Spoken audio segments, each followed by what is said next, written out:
Welcome to Nasdaq Trade Talks. I'm Jill Malandrino, global markets reporter at Nasdaq, with daily insight on the Nasdaq-100 index, or the NDX, which is made up of 100 of the largest domestic and international non-financial innovative companies listed right here on the Nasdaq stock market.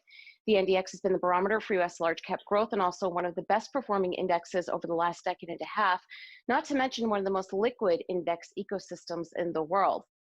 Joining me on this Friday afternoon, we have Mark Marex, Product Development Specialist with Nasdaq's Index Research Team, to discuss Nasdaq-100 performance and the march onward for digital transformation across all U.S. business investment.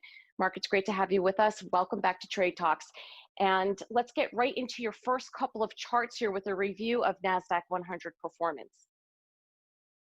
Thanks, Jill. Great to be back on a Friday. Happy Friday to you and everyone out there. So thought we'd check in on performance for the Nasdaq-100 year to date. As you can see, as of yesterday's close, pretty mind-blowing every time we look at it and say the numbers out loud, but we are up 28% year to date for the index. That is far and away superior to what's been happening in the rest of most market benchmarks, like the S&P, which is up 4.4%, the Russell 2000 down 5.3% still for the year. I wanted to give us a bit more context to the performance today, both from a technical and sort of more fundamental perspective about what's going on in the economy. But even before we go there, wanted to point out that purple line on the graph that you see there, the 15.7, that's NDXE, which is the equal weighted version of the Nasdaq-100, still doing quite well year to date, not as much as the NDX, but you can see that gap has been sort of persistent for several months now in terms of performance. It would be good to see for the index as a whole for that to start to catch up, because as we know, the top names have just been crushing it this year. I think for the top 10 index weights in the 100, they've represented something like 90% of the gains year to date. So for the rally to really be sustainable, I think we're looking for that leadership to, really start to expand and broaden out towards the rest of the index. And then as we move into the next slide, looking at just a very, simple measure of technical strength, the 20-day moving average. As you can see, since it broke above that moving average in early April, it has stayed pretty consistently above that. We had a couple touch and go points in June, and in July we actually dipped below a couple times, which was the first time in something like almost 3 months that happened. But as you can see, that's been a pretty good source of support from a technical perspective for most of this rally. And at least from that angle, I think we feel pretty good about the index continuing to have that support. And anytime there's sort of a returns scare, so to speak, we find support on that line. Mark, let's advance to our third slide here and talk about online growth. Clearly, these trends were in place pre-COVID-19, but certainly being locked down accelerated those trends. Yeah. And, apologies in advance for what might be a bit of a chart crime here. I'm using two different y-axes to really show both without, having the scale depress what's going on with the non-store retail. But these are numbers straight from the U.S. Census Bureau. This is how the government tracks retail spending. The purple line is just the total number that they track. So all retail, all food services, stuff like gas and motor vehicles as well. And then with the non-store portion subtracted from it.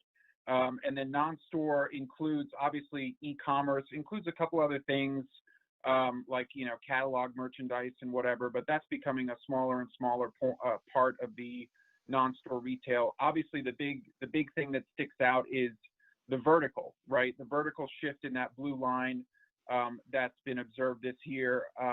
We've jumped up something like 70% in pure e-commerce retail just within the last year or so, and that really shows no signs of slowing down, and that's really indicative, we think, of what is also going on in the broader index with the Nasdaq-100, the shift, in everything from physical to digital.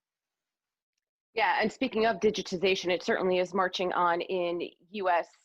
Business investment. And I'll tell you something anecdotally, which was just announced. I think CNBC broke the news earlier this afternoon that Rent the Runway, that's a store that specializes in higher end clothing, whether it's ball gowns or cocktail dresses or everyday wear. I mean, I've been using Rent the Runway for the past 2.5 years because I'm constantly on camera every single day and need to update my outfits.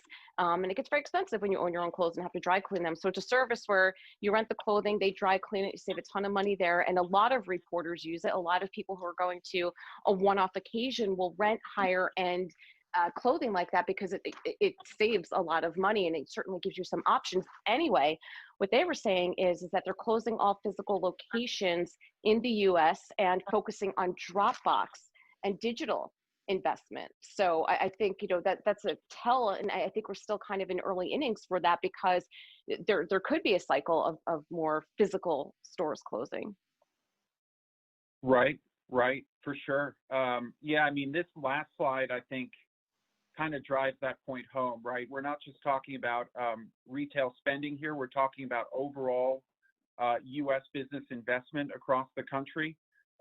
You can see, again, that same sort of type of vertical shift, that step up, you know, change in the function that's happened this year, where all of a sudden digital has surpassed physical after kind of gaining steady ground for many years now.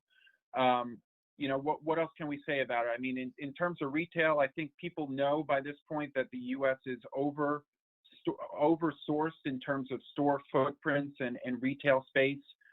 Certainly compared to other parts of the world like Canada and the EU, I think we have something like 2 times the average square footage devoted to physical retail. So that's a change that's been long in the making. But you know, that's not the only change, right? Beyond retail, we're seeing obviously all the investment in work from home technology, in you know, cloud services and cloud computing.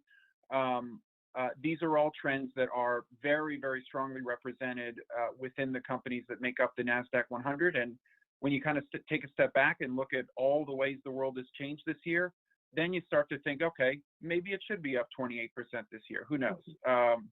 But it's certainly got a good fundamental story headwind behind it. All right, Mark, thanks for joining us on Trade Talks. Thanks again. You got it. And thanks for joining me. I'm Jill Malandrino, Global Markets Reporter at Nasdaq.